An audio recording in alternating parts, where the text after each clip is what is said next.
Can you catch this? Or match this? Check this direct to your spinal axis. Now your neck flexes to hyperactive beats, right back to street tactics.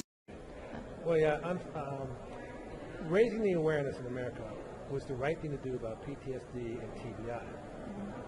But we've had so much awareness, it sent a subliminal message, possibly, that everyone that's served in Afghanistan and Iraq is possibly damaged goods and will have mental problems, which is not the case. And so therefore, I really think we have to temper the messages sometimes with the actual statistics, and that's what I tried to do today, and I will be doing later on possibly some congressional testimony about. It's only about 20% that have the cases, and the treatment is there. The protocols are there to treat the TBI and the PTSD, and so it's making people aware that the treatments are out there, and that many of these people who have some of these afflictions are treatable and will be fantastic employees. So we have to get them past thinking, oh my goodness, if I hire someone from Iraq and Afghanistan, am I putting my workforce at risk because they may go on? No. Yeah, it's, folks, I can't stress enough how important it is that you know that PTSD is not just a soldier issue. Trauma happens to everyone. Yeah. I use the example of the single parent.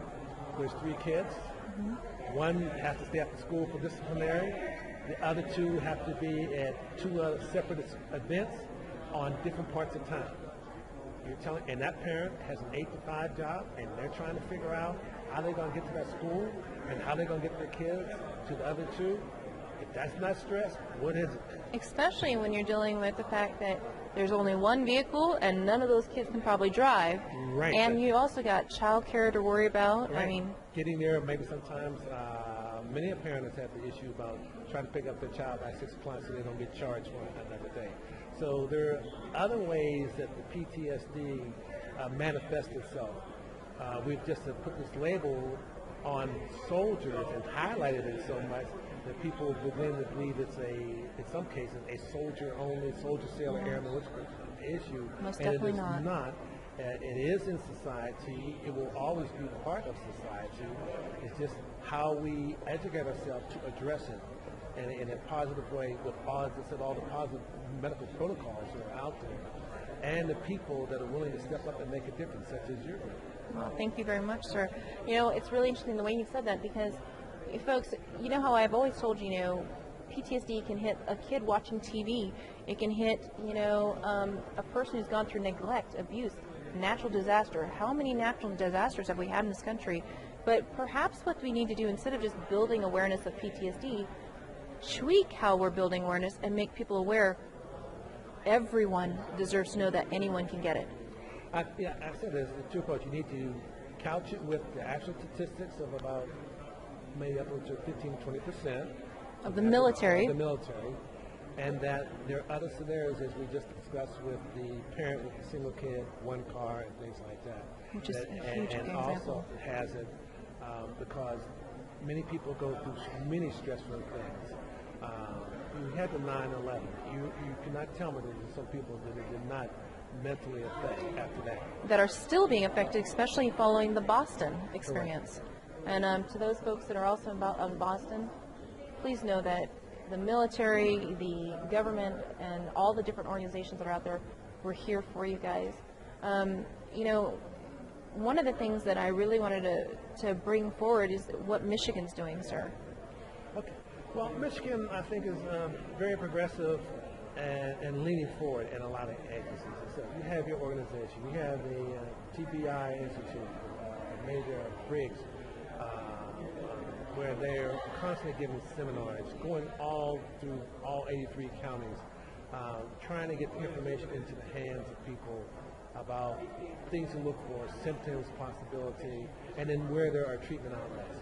You have the VA that stepped up with vet centers, populated all throughout the state of Michigan. Including the mobile vet center that reaches out to the rural areas and to those who can't get out to. Can't get out to those areas to get them in, to get them registered, to to get them treatment, or in some cases it's just a matter of starting to open up a dialogue with them or their spouses loved ones. and loved ones that are in support of them, so we can get them back to the road of reintegration and move forward. Some issues that sometimes exacerbate the possibly is that when you've taken a person and catapulted them halfway around the world, had them play with the most sophisticated toys in the world, I know where this is going. then you bring them back here. Yeah. I say sometimes the fish pond has changed. Yeah. And so therefore they don't feel they can fit in. The conversations are not the same. We see that sometimes on college campuses. Someone coming back from the military versus a freshman coming in at 17 Yeah. in the student union. It's not the same conversation. No, it is not. So, and if you're in the minority, as many of these people would be as coming back as returning veterans, then they may go into a cocoon and other things like manifesting themselves. Which I do see a lot of. And you know what, the really cool thing is, though, that schools around the country, especially this school right here, is actually adapting to meet their needs. Right, and that is something that's going on at several schools around the country, is that many schools are recognizing to be veteran friendly is to work with that population. We have schools that have separate resource rooms as a hangout for veterans, admissions policies to help veterans, orientation programs such as the one that we're going to have up here in Michigan for veteran only. And in some cases, we got one or two colleges that are actually briefing to faculty. Now, we at the state, we have prepared a briefing for employers, what it's like to have a veteran in your workplace. And we've gone out to several employers to work with their supervisory managers to tell them about what it's like having a veteran in the workplace and some of the things that they bring as far as benefits and the qualities they bring. So we've been proactive in getting that message out. And I find that very important. I've found that a lot of employers, when I go to speak to employers about how, one, talking from a strictly financial standpoint, about it is more financially smart to hold on to that veteran than to let them go and hire a brand new person who doesn't know the company, doesn't know the people, doesn't know the product. They actually save money by taking care of their veteran employee than letting them go. And further, by giving them that education, it removes that stigma that we're seeing so prevalently across the country. Unfortunately, you've had veterans who don't even want to put their veterans on their resume because some of the hiring managers see if they're a veteran, they don't want to give them consideration. And that's a sad fact that we have had some cases like that. Because that hiring manager would not even be in place as a company if it hadn't been for a veteran That is so putting true. everything on the line. You know, sir, I actually get to sit with veterans from all the way back to Vietnam because they come to the PTSD retreat seeking services. And some of them said that they've been told, you know, you're too big of a risk. Right. And that to have that told after you've just served your country, and I know you've seen a lot during the time that you've been serving, sir, you've seen the things change. And it's not, I never expected to hear those statements coming out now. And as a veteran myself and still serving, it scares me, because I don't want my brothers and sisters having to go through that now. I thought that was a few decades back. No, as I said, that was the public service announcements, subliminal messages. Yeah. And we just got to counter those subliminal messages with statistics and other facts. You know, sir, being Army, and I'm going to go ahead and hit you, sir, a lot of our veterans are coming forward, the ones that are in soldiers in the Army National Guard, asking questions. What's the Army doing for our soldiers? You know, I'm seeing a whole lot happening, and I'm so glad that you are here, sir, because it's showing that the Army actually does care about its folks. Well, remember, I'm representing all services because as the director, that's a very important. Veteran Services Division, so it's Army, Navy, Air Force, Marine, Coast Guard. All five branches. All five branches. So therefore, but each of the services want to help the process of integration. The Vow to Hire Heroes Act requiring people now to go through what is called a Transition Assistance Program, TAP, where they get information on services that are available, not just for employment, but for probably education, registering with the VA. And this is a different VA than many or maybe our fathers knew it as the VA. This VA is proactive, reaching out, trying to make a difference. And so many people need to avail themselves of those services and get the counseling and get the treatment Yes. they need. There is no stigma. Many services now, they don't attach a stigma just because you seek help, because they want you to be a healthy, thinking human being. And so just saying that I went to sick call that you too are going to be malingering, no. Yeah. If you need help, they want to reach out and provide help. The Army leadership, as well as the Marines, Navy, Air Force, and Coast Guard, all share that desire to help their personnel when they need help and step forward, and so that they can seek the treatment and provide the treatment. Are there things we still need to be doing as a society? Yes. Yes, we know we need more counselors. We need more people in the field. And veterans doing that. And they are all working to hire and get those professionals trained up and licensed to be able to work with them. Many citizens ask, how can I help? Well, there's several very reputable foundations and organizations that you can step up with and help, maybe with volunteer work, with donations. We so always need volunteers. Volunteers, and so there's those type of sensitivities. So you and the general public out there can make a difference in a small way just by volunteering your services. It isn't always just writing a check, because sometimes just the human touch of being able to speak and be listened to, and someone listen to you, makes a difference. You know, when we came home from Afghanistan, a lot of people mobbed us, and it made us so uncomfortable. But shaking that hand, making that human contact of shaking hands and asking, can I give you a hug, and saying thank you, means a lot to every veteran, especially the veterans who have been there and done that. Please make sure they know that you appreciate them. If you see a Vietnam veteran, make sure they know. Yeah, they know. Now, another thing which I've talked about as I speak is about, it's called the "Where is my sergeant" syndrome. If you remember the day all of us entered the military, there was someone telling us something to do 24/7. Well, if you're conditioned reflex for that 4, 5, 6 years, and then all of a sudden tomorrow It's gone. it's gone, there are people who will say, "Where is my sergeant?" Yeah. And What do I do? And so organizations such as yourself can, in some cases, become that sergeant, and at least getting them back on the path of reintegration. Giving them back their team, their support, and their direction, and repurposing them in life. And that is so important with the PTSD retreat, and with veterans for Homes for Heroes, and there's the Hope for PTSD Vets, and many other organizations which you can actually go online to see. Talking with Heroes.us, we actually go across overseas and come back, being over there for multiple times. But you need to know that you do have those resources. You have them now, and you can just reach out. They're really easy to find. You can just Google it, and millions will pop up. And millions is probably a little bit of an exaggeration, but there are hundreds of different organizations that are at no cost to you. Right. So this is really important. So, sir, you know what? We have so many troops overseas right now.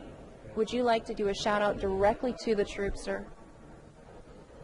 I want to let you know that if you're coming to Michigan, we're going to do everything in the world to either get your job ready, which could mean working with colleges and universities and community colleges to get you the credentialization you need in education, working with the VA to get you the medical care you need, and the reprogramming in some cases you might need if you lost a limb or something like that, so we can get you fitted and get you a new challenging career.